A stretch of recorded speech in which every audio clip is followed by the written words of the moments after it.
Assalamualaikum warahmatullahi wabarakatuh. Jumpa lagi dengan saya Karjono di channel yang baru, yakni channel Karjono Natar. Mengingat channel Anak Diwul kali ini masih diretas oleh seorang hacker yang menghendaki akun saya, sehingga sampai hari ini sudah kita upayakan melalui YouTube masih belum bisa kembali, dan mohon doanya dan dukungannya melalui memberikan subscribe di video ini bagi yang belum, khususnya karena sudah banyak teman-teman yang sudah membantu klik subscribe-nya, karena ini bisa untuk mengajukan ke YouTube agar video YouTube channel yang lama bisa diambil kembali. Bapak Ibu sekalian, dalam hal ini saya akan mencoba berbagi dengan kawan-kawan, terutama kepala sekolah dan pengawas sekolah, terlebih-lebih asesor yang akan melakukan uji kompetensi di tanggal 17 bulan Juni ini. Nah, di dalam kajian akademik, akreditasi yang terbaru ini memang benar-benar cukup luar biasa yang harus dipersiapkan oleh kepala sekolah, guru, pengawas, dan asesor yang tertuntunnya seperti itu.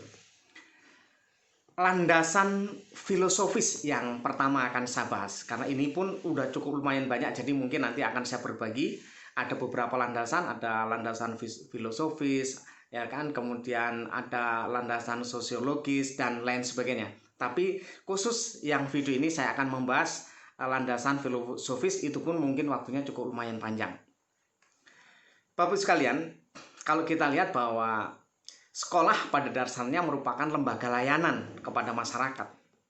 Itu jelas. Siapapun merasakan bahwa sekolah itu sebenarnya adalah public service, kan seperti itu. Nah, ini di dalam pasal 51 ya, Undang-Undang Sisdiknas, itu Undang-Undang nomor 20 tahun 2003, itu menyatakan bahwa pimpinan memiliki kewenangan pengelolaan berdasarkan prinsip manajemen sekolah. Artinya sekolah itu sebenarnya punya kewenangan untuk mengatur sehingga menjadi lebih baik, itu adalah di pimpinannya. Artinya kepala sekolah punya andil besar untuk memajukan pendidikan itu. Kalau pendidikan di sekolah itu kok tidak maju, maka pertama yang akan dilihat jeleknya adalah kepala sekolah. Itu yang pertama dilihat, karena memang di dalam undang-undangnya juga bunyi seperti itu, dan itu nanti kita lihat sesuai dengan landasan filosofis ini. Kita akan coba kaji sejauh mana landasan filosofis dalam akreditasi yang terbaru ini. Ada 3 pertanyaan filosofis yang menjadi pertanyaan besar ya. Yang pertama, apa yang harus dipertanggungjawabkan oleh sekolah dengan adanya sekolah itu? Apa yang harus dipertanggungjawabkan? Kemudian yang kedua, bagaimana mekanisme sekolah ya harus mempertanggungjawabkannya. Dan yang ketiga, apa manfaat sekolah ya harus dipertanggungjawabkan. Apa itu manfaatnya? Nah, 3 filosofis inilah yang mendasari akreditasi yang baru menjadi sebuah instrumen penilaian akreditasi yang model yang terbaru. Ya, itu. Nah, jadi di dalam sekolah ya, sekolah itu memiliki 3 layanan yang paling pokok. Di dalam landasan filosofis dijelaskan ada 3 layanan atau 3 pelanggan. Yang pertama atau pelanggan primernya adalah guru dan karyawan dan tenaga pendidikan. Itu adalah pelanggan primernya. Kemudian pelanggan sekundernya yaitu siswa. Pelanggan sekundernya adalah siswa, dan pelanggan tersiernya itu adalah orang tua dan masyarakat penggunanya. Nah, ada 3 hal inilah yang akan menjadi sebuah kesimpulan akreditasi dilakukan dengan seperti apa. Nah, di dalam layanan pendidikan kepada masyarakat, artinya pelanggan tersiernya itu adalah mutu lulusan. Itu yang kita bahas dulu. Jadi mutu lulusan inilah yang menjadi orang melihat sekolah itu bagus apa tidak, itu dari mutu lulusan. Kan seperti itu. Nah, baik kualitas untuk lulusan SD, SMP, ataupun SMA, ya, SMK, itu sebenarnya orang melihat lulusan baik dan apa tidak itu ada dua hal, ya, ada dua hal. Yang pertama adalah kompetensinya, anaknya pinter apa tidak lulus dari sekolah itu, dan yang kedua adalah karakternya.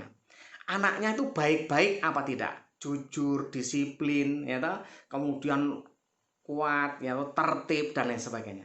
Itu karakter. Jadi kalau misalkan lulusan dari mana, dari SMP mana atau dari SD mana, lulusan dari sini itu pinter-pinter, berarti kompetensinya. Gitu. Anaknya baik-baik, berarti karakternya. Itulah yang menjadi dasar lulusan yang akan dipakai oleh masyarakat secara luas. Itu. Nah, terkait dengan kompetensi di era digital, kita harus mendapatkan perhatian serius dalam hal ini, ya. Jadi sesuai digembar-gemborkan sebelumnya oleh termasuk Pak Menteri yang baru, ya, Mas Menteri, ya, yaitu tentang literasi. Nah, literasi ini literasi numerik, ya, literasi teknologi, literasi budaya dan lain sebagainya. Ini yang menjadi dasar lulusannya nanti. Apakah lulusan dari sini itu dia memiliki critical thinking yang cukup? Nah, seperti itu. Karena sesuai dengan kalau lagi digembar-gemborkan baru-baru ini, ya, bahwa ada yang disebut dengan 4C, ya, ini yang diharapkan menjadi setiap lulusan akan memiliki 4 kompetensi dasar itu, yaitu yang pertama adalah critical thinking, kemudian creativity, kemudian communication dan collaboration. Ini yang menjadi dasar. Jadi kalau lulusan dari sekolah itu anak-anaknya kok tidak memiliki konsep atau tidak memiliki kompetensi yang seperti ini, itu masih menjadi pertanyaan. Ini menjadi filosofi bagi tim BAN untuk membuat sebuah instrumen, gitu. Sehingga apa sih yang harus dinilai, kan gitu. Nah, ini menjadi dasar dalam filosofinya, gitu. Kemudian layanan kepada siswa atau pelanggan sekunder itu merupakan proses pendidikan, ya. Jadi baik proses pembelajaran di dalam kelas, di laboratorium atau di studio, workshop atau di lapangan, ya, merupakan maupun budaya sekolah atau school kulturnya, culture, ya, school culture katanya seperti itu kalau orang Jawa mengatakan seperti itu, ya. Di mana siswa membangun kebiasaan setahap demi setahap. Itu proses namanya.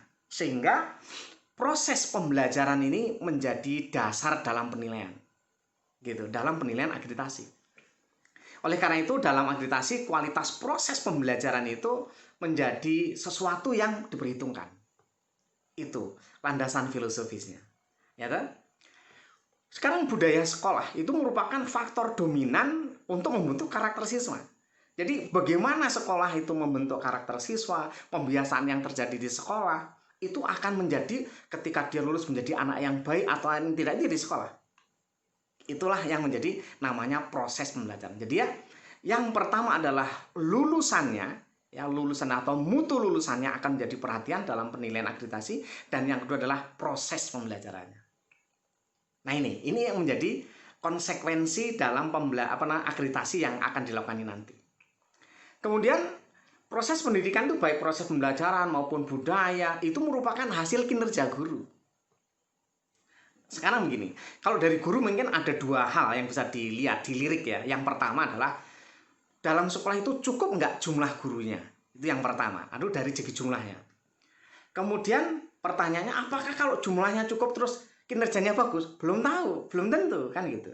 Yang kedua, kualifikasi, ya. Apakah misalkan jumlahnya cukup gurunya, tapi apakah memenuhi kualifikasi yang ditentukan oleh pemerintah, yaitu minimal S1? Apakah semua sudah seperti itu? Ini akan menjadi penilaian. Inilah landasan filosofis dalam akreditasi yang sekarang. Artinya sekolah harus bersiap-siap itu. Guru juga harus bersiap, waduh saya belum S1. Nah, itu berarti harus meningkatkan kualifikasinya untuk bisa S1.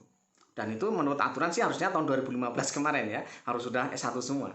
Walaupun faktanya ternyata masih banyak yang belum. Dan itu kita sadari tidak semudah itu, ya. Apalagi daerah yang mungkin jauh dari kota itu kemungkinan juga akan sulit kalau ditinggalkan begitu saja. Kan seperti itu. Sehingga banyak kendala itu memang masih ada. Tuh. Kemudian kalau dari jumlah dan kualifikasi, apakah yakin dengan jumlahnya cukup, kualifikasi S1 semua udah cukup, bahkan ada yang S2, S3 ataupun S4? Kalaupun seperti itu, apakah yakin itu bahwa itu sudah kinerjanya akan bagus? Belum tentu. Karena itu di dalam penilaian akreditasi di sini adalah pertama adalah mutu lulusan, yang kedua adalah mutu proses pembelajaran, yang ketiga adalah mutu guru. Kompetensinya seperti apa? Karena perlu diuji dan perlu dilihat. Inilah stressing nanti di dalam penilaian akreditasi yang baru. Luar biasa ini. Jadi, apakah nanti S2 itu akan lebih bagus dari S1? Belum tentu. Mungkin juga, mungkin barangkali secara nalar, secara logika mungkin benar bahwa S2 akan lebih baik. Tapi apakah yakin S2 pasti semuanya akan lebih baik? Belum tentu. Artinya ada satu sekolah yang gurunya banyak S2 dan ada satu sekolah yang gurunya hanya S1 semua. Apakah yakin yang gurunya banyak S2 akan lebih baik dari gurunya yang S1 semua? Ini akan dinilai dalam akreditasi itu. Ya, gitu. Itu dari guru ya. Jadi itu. Kemudian yang berikutnya ada satu lagi yang menjadi filosofi dalam penilaian akreditasi ini. Ya, akreditasi yang dimaksudkan untuk memotret mutu layanan pendidikan harus dapat memisahkan dengan pemenuhan komponen standar minimal inputnya. Jadi beda kalau yang kemarin misalkan di akreditasi yang lama jumlah gurunya cukup pertama, yang kedua kualifikasinya cukup, mesti A dapatnya. Kalau sekarang belum tentu. Nah, ini yang jadi kendala. Jadi Jadi perhatian bagi para kepala sekolah, guru maupun pengawas sekolah setelah asesor itu tentu akan menjadi penilaian nanti. Nah, gitu. Kemudian yang lain mungkin juga seperti sarana dan prasarananya juga seperti itu. Ini adalah merupakan bagian dari kinerja yang akan dinilai dalam akreditasi yang sekarang ini. Kemudian yang berikutnya dari manajemen. Sekarang gurunya cukup, kualifikasinya cukup, tapi kalau tidak dibarengi dengan fasilitasi atau kepala sekolah tidak mampu memfasilitasi gurunya, maka kemungkinan mutunya juga akan kurang bagus karena yang akan dinilai kan kinerjanya. Kalau tidak diberikan fasilitas, tidak bisa memfasilitasi, akan kesulitan bagi guru untuk meningkatkan kinerjanya itu. Jadi kepala sekolah dalam hal ini, manajemen sekolah akan menjadi penilaian yang cukup.